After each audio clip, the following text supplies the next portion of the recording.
আসসালামু আলাইকুম বন্ধুরা, সবাই কেমন আছেন? আশা করি সকলে অনেক ভালো আছেন। আমাদের নতুন আরেকটি গুরুত্বপূর্ণ ভিডিওতে আপনাদের সবাইকে স্বাগতম। আর আজকের ভিডিওটি হচ্ছে যে আপনারা অনেকে কমেন্ট করতেছেন এখনও যে ভুট্টা খেতে কিভাবে আসলে সঠিক নিয়মে সার প্রয়োগ করতে হয় সেই বিষয়ে। তো আমরা ভুট্টা চাষ করে থাকি, অনেক ভিডিও দেখি, অনেকের কাছে পরামর্শ নেই, অনেকের কাছে অনেক কিছু শুনে তারপরে কিন্তু আমরা ভুট্টা চাষ করি। আজকের ভিডিওটা যদি আপনি স্কিপ না করে দেখেন, আপনার আর কারো ভিডিও দেখতে হবে না, কারো কাছে যাইতে হবে না, কারো কাছে পরামর্শ নিতে হবে না, কারো কাছে বসতে হবে না। তো আমাদের ভিডিওটি অনেক গুরুত্বপূর্ণ। যদি এই নিয়মে আপনি ভুট্টা চাষ করেন তাহলে দেখবেন যে আপনি ভুট্টা খেতে ফলন বেশি ফলাতে পারবেন, ভুট্টা চাষ করে আপনি কিন্তু সফলতা পাবেন। আজকের ভিডিওটি হচ্ছে যে প্রথম থেকে শেষ পর্যন্ত কিভাবে কতটুকু সার আপনি দিবেন। একটা ভুট্টা গাছ যখন চাষ করবেন তখন থেকে নিয়ে শেষ পর্যন্ত 3 কিস্তিতে সার আপনার দিতে হবে। প্রথম কিস্তিতে যেভাবে আমি বলবো সেইভাবে আপনারা সার দিবেন, দ্বিতীয় কিস্তিতে যেটা বলবো সেভাবে আপনারা দিবেন, তৃতীয় কিস্তিতে যে সারের কথা বলবো সেইভাবে আপনারা সারটা দিয়ে দিবেন।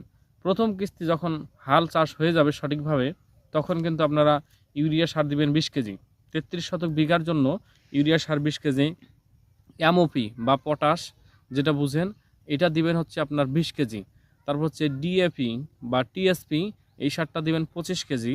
সাথে আপনারা বোরন, দানাদার এবং দস্তা বা জিপ সার আমরা যেটা বলি এটা বিঘা প্রতি হচ্ছে 10 কেজি দিবেন প্রথমে। দেওয়ার পরে যখন আপনি ভুট্টা বপন করবেন এর মধ্যে যদি আপনি ভুট্টা গাছগুলো একটু গজায় বা 10 দিন 15 দিন বয়স হয়, যদি মাজরা না ধরে তাহলে আপনারা কোনো প্রকার স্প্রে করবেন না, কোনো প্রকার ভিটামিন প্রয়োগ করবেন না। তারপর যখন 30 দিন বা 25 থেকে 30 দিন যখন ভুট্টার বয়স হবে তখন আপনারা দ্বিতীয় কিস্তির সার দিবেন। দ্বিতীয় কিস্তির সারটা কিভাবে দিবেন সেটা হলো যে আপনারা যদি প্রথম কিস্তিতে আপনারা বোরন না দিয়েছেন তাহলে দ্বিতীয় কিস্তিতে আপনারা বোরন দিয়ে দিবেন একটু যোগ করে। দ্বিতীয় কিস্তির সারটা হবে 15 কেজি ইউরিয়া সার দিবেন আপনারা, এবং ডিএপি সার বা টিএসপি সার যেটা এই সারটা দিবেন হচ্ছে 25 কেজি আবার। এবং এটার সাথে আপনার এমওপি সার বা লাল সার যেটা এটা দেওয়া লাগবে না, আপনারা বোরন দিবেন হচ্ছে 2 কেজি বিঘা প্রতি, ম্যাগনেসিয়াম সার দিবেন হচ্ছে বিঘা প্রতি 3 কেজি। এবং এটার সাথে আপনারা যদি চান তাহলে কিন্তু আপনারা জিঙ্ক যোগ করতে পারেন। যদি ভুট্টা গাছ ছোটো থাকে তাহলে সেই ক্ষেত্রে আপনার পিজিআর বা অন্যান্য অনুখাদ্য আরও কিছু আছে সেগুলো যোগ করে দিতে পারবেন।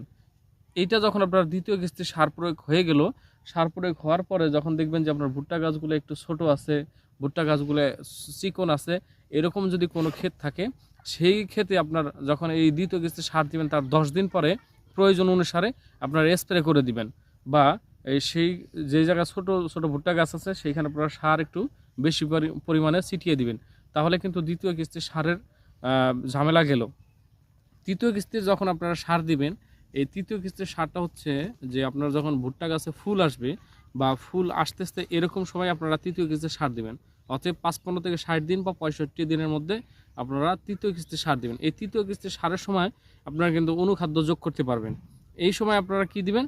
এই সময় শুধু খালি আপনার ইউরিয়া সার এবং এমওপি সার, এই দুইটা সার তার সাথে আপনারা অনুখাদ্য যোগ করে দিবেন। ইউরিয়া সার এই সময় দিবেন আপনারা বিঘা প্রতি 10 কেজি, এবং এমওপি বা পটাশ যেটা লাল সার আমরা চিনি এই সারটা আপনারা দিবেন বিঘা প্রতি 15 কেজি। এবং এটার সাথে দিবেন আপনারা জিঙ্ক 1 কেজি, বোরন দিবেন 2 কেজি, এবং পিজিআর যদি দিতে চান তো পিজিআর দিতে পারবেন, কিন্তু পিজিআরের তত বেশি প্রয়োজন নাই কারণ আমরা দ্বিতীয় কিস্তিতে দিয়ে দিয়েছি।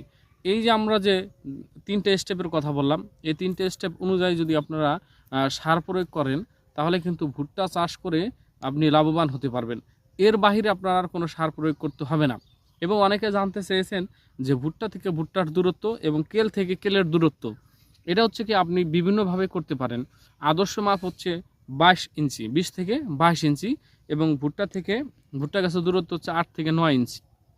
আপনারা যেভাবে পারেন 20 ইঞ্চি দিলেও আপনার ভুট্টা গাছ ভালো হবে, এবং ভুট্টা থেকে ভুট্টার দূরত্ব 8 ইঞ্চি দিলেও কিন্তু ভুট্টা ভালো হবে।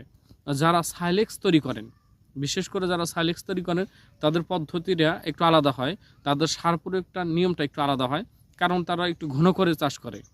এটা তো আর আপনার দীর্ঘমেয়াদী তারা রাখে না, তারা 90 দিন বা 70 দিন পর্যন্ত রাখে। রাখার পরে কিন্তু এটা যখন ভুট্টার দানাগুলো নরম থাকে, রস থাকে, এই সময় কিন্তু তারা কেটে সাইলেক্স তৈরি করে নেয়।